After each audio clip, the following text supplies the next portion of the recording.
السلام عليكم ورحمة الله وبركاته. هلك أن نقدر أبنيسان وا جانا جلافور أوفيشال دا نقول عصب تاني سبسكرايب لايك شير كومنت أنت بواحقيني ولا ليال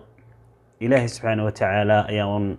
وحول بويدي سنينا سي يا وحول بلغة هلا بل لكن ولا لهنا الصوماليات كسكو ولا لهنا الصوماليات ماشي أن هيك سنين وينجارسين كرام ولا ليال سبسكرايب لايك تشير تهنوغا إلى المامينا يدينك أيام واحد يكون هاي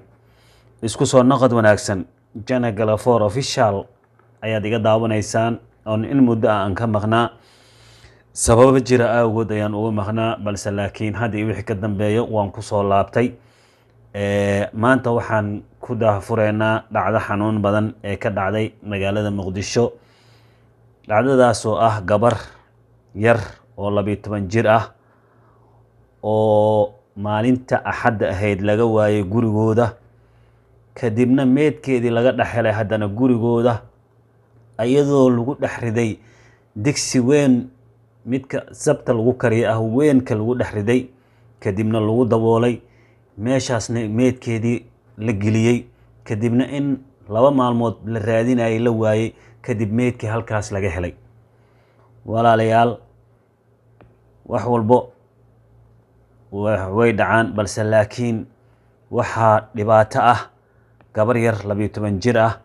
ee haddana reerkoodii laga waayay 2 maalmood la raadinayay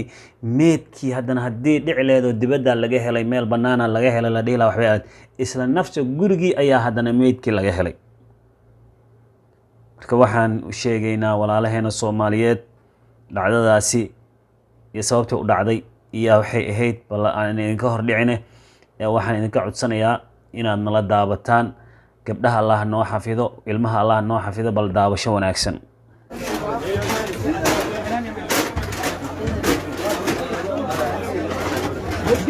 جس صوت بالك جس صبع جس أم كرو قاعد ماشي بحال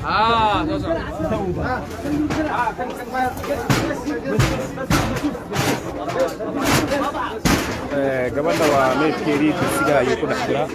waa macluur maaragta aragga gaxle dugsiga tarbak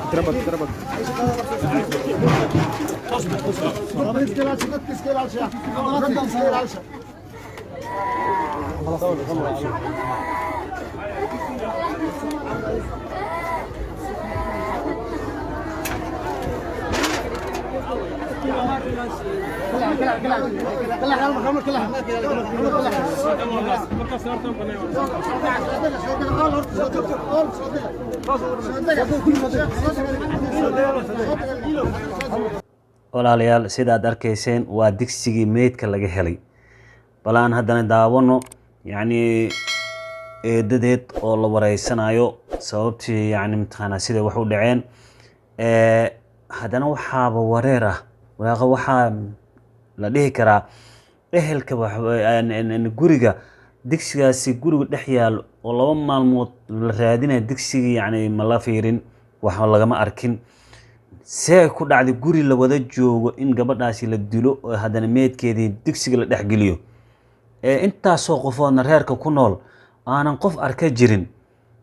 marka waxa weeye waa arin murugo leh waa arin dhibaato ah Muqdisho yani waxyaabo badan waa laga arkaa wax walbana way ka dhacaan marka waxaan ilaahay ka baryaynaa ilmaha inuu noo xafido bal aan haddana daawano eedadeedii oo la wareysanayo iyo aabahii iyo ehelkeedii oo la wareysanayo bal daawasho wanaagsan xaafad kala degan guri ma degan gabadha ayaana maqrab dukada liiba xalir gabadha laayay waa guriga nimid gabadha raadisa aad mikrofon qaadana oo weydis raadis Facebook in la dhigo iyo in idaacadaha waxaan oo sheegna ama aragta galna habeen hore maqrabkii oo isniin soo galeysay ishale iyo xale intaas la een maantana saaka aabay xasaad meelo baawurta oo laga raro gobolada raadisa su'aadi gabdho laba kale oo eedi iyo oo eediyaale iikan waxay aadeen in meelahaas ay maaragtay soo baad goobaan mikrofon la wareega ana kan waa socdaan tabcaan guriga joogno mar guriga urka dareen hadii guri dhaxdiis urka laga dareem dowl ma ku dhintay meel walba isla marna digsi kor saarnaya banaanka u soo bixiye daraasa ku jir dharka bixiya uri ama mukuleel ku xaartay dowl ma ku dhintay guri ma ku jiro